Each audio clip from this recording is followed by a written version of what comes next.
gentlemen, it's looking good. It's looking good. Let's have some breakfast and move out. They're farmers, blacksmiths, and store owners. A fighting force of ordinary Americans. The militiamen of any of the colonies were made up of just its citizens. It was a citizen-based protection unit. And some of them had some skills, but some of them were just the carpenters. Some of them were just the mason or the blacksmith. I mean, these were the guys that they had something at stake to protect their colony. So they started to form together, just trying to help protect each other. Every town across the colonies has its own militia. But now, they're preparing to defend themselves against the British Army. Better than yesterday now, better than yesterday. For 6 generations across Massachusetts, men are expected to serve as militiamen. In Massachusetts, a third of all men between 16 and 50 are ready to bear arms at a minute's notice. Excellent, good shots. We keep this up, we're gonna give those redcoats a scare, all right? The British will not stand for any armed resistance. April 19th, 1775. After midnight, 900 redcoats leave their barracks in Boston for Lexington and Concord, about 20 miles away. Their orders: arrest the rebel leaders and seize their weapons. News of the British attack also reaches Paul Revere. His midnight ride will alert local militias. Revere rides ahead of the British troops. His warning spreads from town to town across the New England countryside.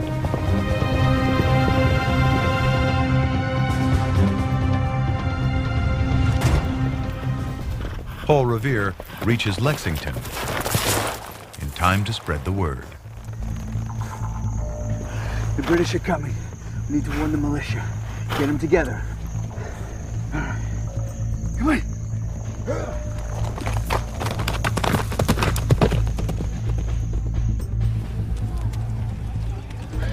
By 5 in the morning, 60 militiamen line up. They're commanded by a farmer, John Parker. They're faced off against hundreds of well-armed and highly experienced British soldiers.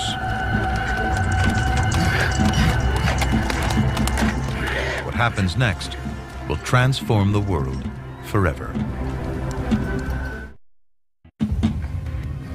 Sunrise, April 19th, 1775. On one side, 60 men, poorly armed and barely trained. On the other, hundreds of the most powerful army in the world. Men who have only been active for a handful of months versus an army that in the past 20 years has fought on 5 continents and defeated everything in its path. For these rebels, the fight is for nothing less than freedom itself. These guys were revolutionaries, they were scallywags, they were rebels. Some of them were gentlemen farmers, some of them were overeducated, some of them were undereducated. It really was the birth of a nation. The Lexington militia gathers on the village common, dairy farmers and shopkeepers. But also among them are free African Americans and slaves. It is a unique experience that African Americans have had in the military in America. African Americans fought for the country even before it was a country. African Americans like Prince Estabrook. You give me training, you give me a weapon, and I can perform as well as you can, then there is no power on earth that's going to hold me down forever. Stand your ground.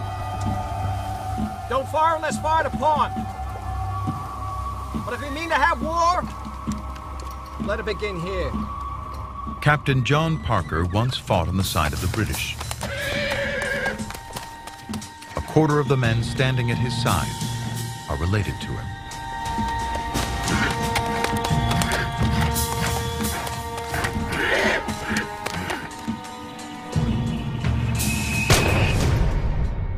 No one knows who fires the first shot at Lexington.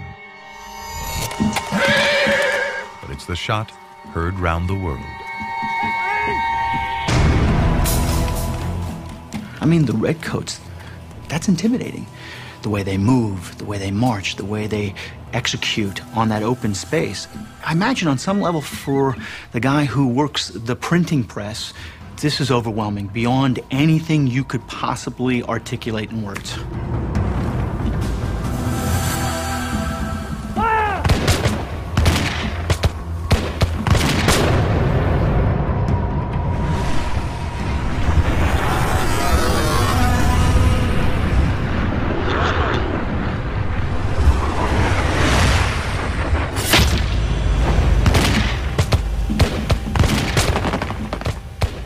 Prince Estabrook is hit in the first volley. No army in the world can stand toe-to-toe with the British, let alone a ragtag militia.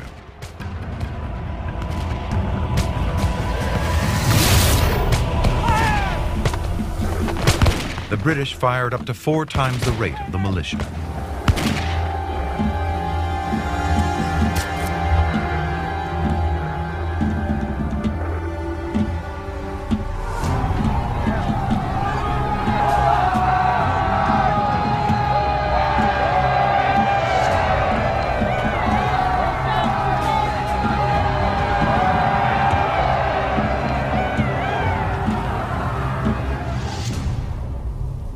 Within minutes of the first shots fired at Lexington, 8 patriots are dead, 10 wounded. The American Revolution has begun. The Redcoats reach Concord at 9 in the morning. Acting on a tip-off from colonists loyal to the Crown, they raid the militia's arms stash. But the rebels have got there first, hiding almost everything. Good. All day. Let's go. Come on.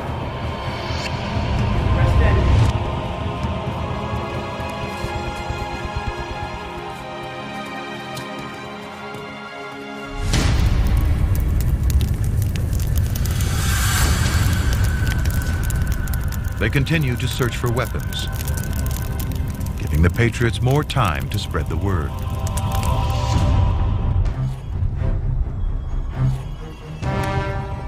The militia gathers just outside the town of Concord. By late morning, more than 1,000 have arrived from the surrounding villages.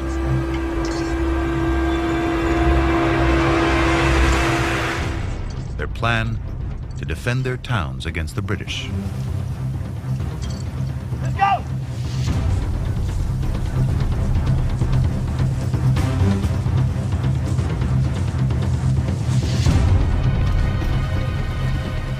The British soldiers left their barracks 15 hours ago.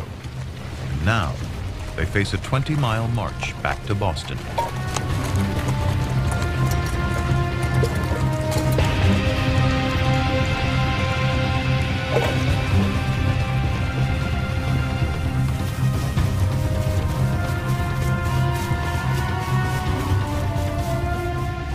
Shattered lives.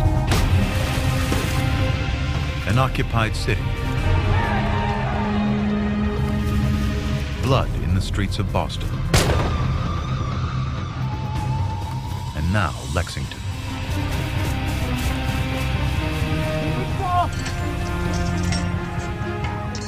A people unified in the fight against tyranny.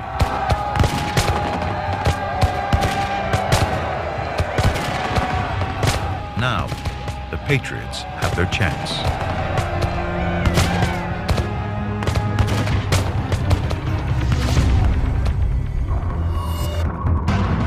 Gunsmith and militia leader Isaac Davis takes a bullet through the heart.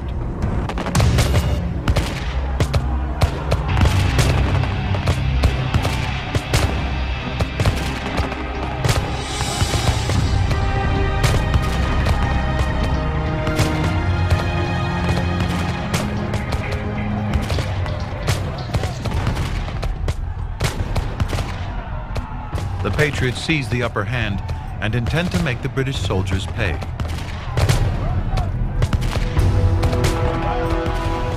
They shadow the Redcoats' march, firing on them the entire way. A third are killed or wounded.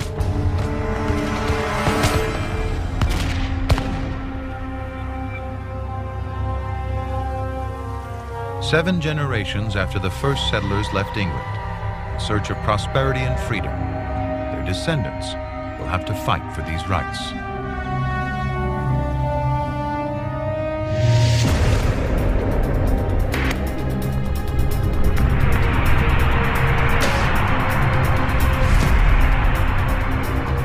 Standing in their way is the might of the world's greatest military superpower.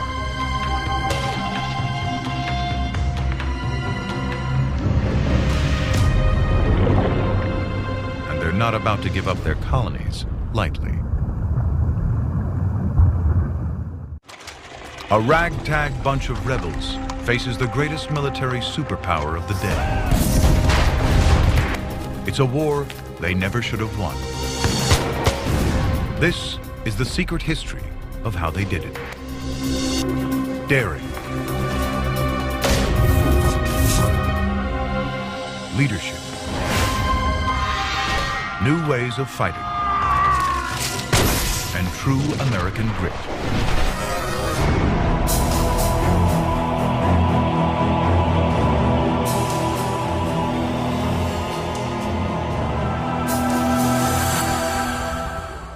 New York City, gateway to North America. Today, the financial capital of the world. Population, 8 million people.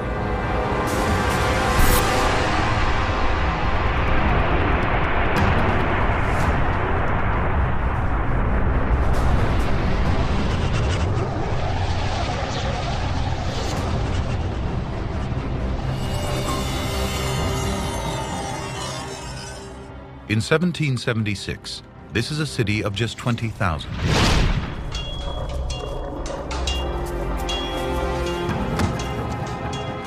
It will soon become the battleground for the biggest land invasion in American history.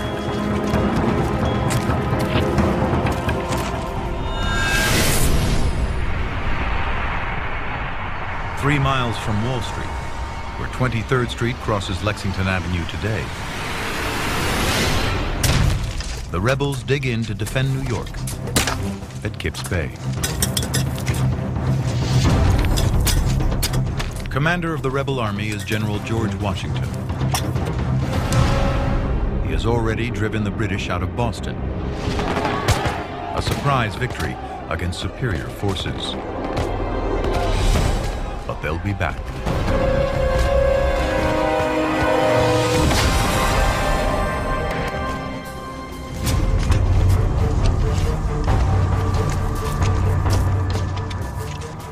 The hour is fast approaching, on which the honor and success of this army and the safety of our bleeding country depend.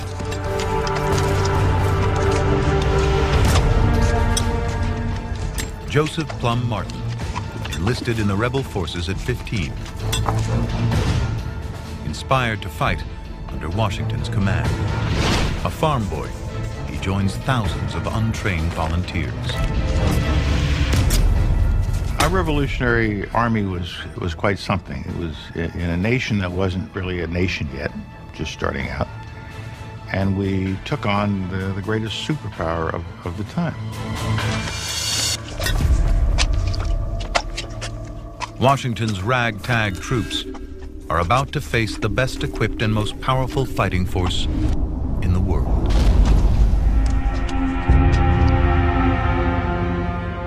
June 29th, 45 British warships mass off Staten Island.